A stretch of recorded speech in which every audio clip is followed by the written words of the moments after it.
Welcome. I am Sister Who. With me here today I have Chaplain Carridwen Brennan, who is a Wiccan chaplain with the Correctional System. Yes.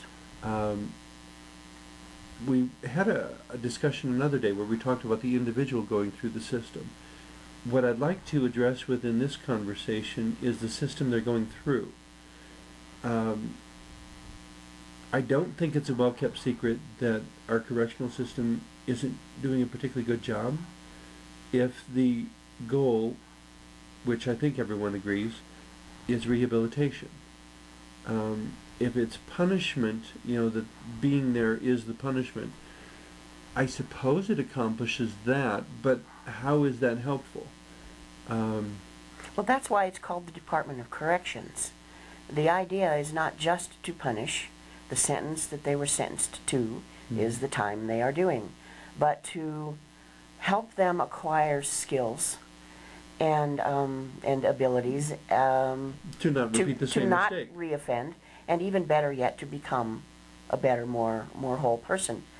The trouble is we have a conflict in our society between lock them up and throw away the key and make them better people. And though that dichotomy has been there since the beginning of anything that you could call prison or penal system, other than just dungeon. It has always been, how do we help them change? How do we keep them from reoffending? And as society goes through those swings of punish, assist, punish, assist, who gets caught in the middle is two people: the offender, the inmate, and society. Because if they don't come out better than they went in, the only change for them is worse. They come out worse, and prison ends up having been a really strange finishing school that gives them new skills that we don't want them to have. And also exacerbates the problem? Yes, yes. It does not heal it, it makes it worse. It tells them they are disposable, they are worthless, and there we are. See, one of my basic premises is that there is no one who doesn't count, that everyone matters. But if we live like everyone matters, then we need to make our correctional system effective in doing correction. That's right. We need to be about correcting, not just warehousing. And the system currently is heading more in that direction. Under the guidance of the current, at this point in time in late 2008, the current governor has said that he wants to see more people succeeding coming out of prison. He wants to see them reintegrating successfully. How do we do that?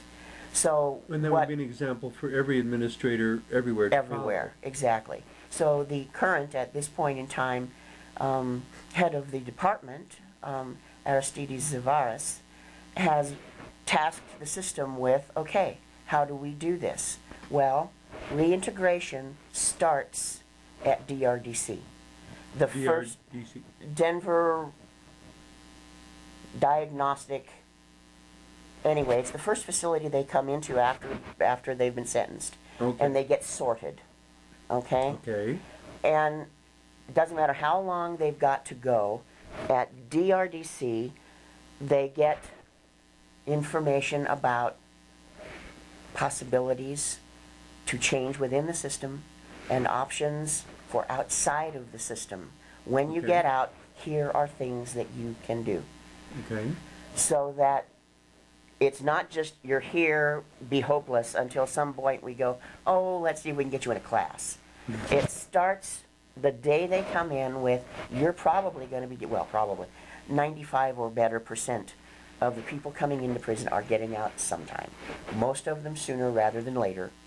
And if we're not preparing them from day one to be better, more organized, more aware, making better choices for day X when they leave, then you can't cram it into the last 5 weeks.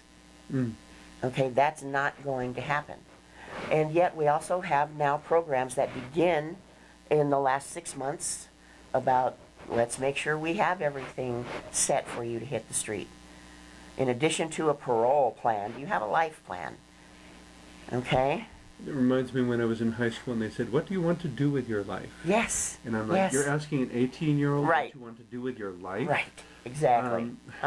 Reality check. You know, life happens. And I know very few people who went to college and actually got jobs in their fields. And so there's a certain, I mean, to me the two words I keep coming back to again and again in my own life are adaptability and resourcefulness. And resources. And resources. If they haven't been shown to you, dig them out. Find them.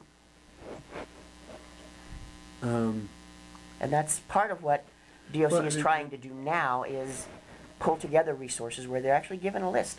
There is something on the website, the DOC website, doc.state.co.us. There is something called FORGES, F-O-R-G-E-S, Former Offender Resource Guide, an educational whatever. Something or else. But it's a resource. But it's a resource where they can go and put in their zip code or wherever, and what are the resources there? What kind of jobs, locations are available? Food banks, clothing banks, spiritual resources from various churches and social groups, so that they can find some tools for surviving on the outside, and that their families could start working on.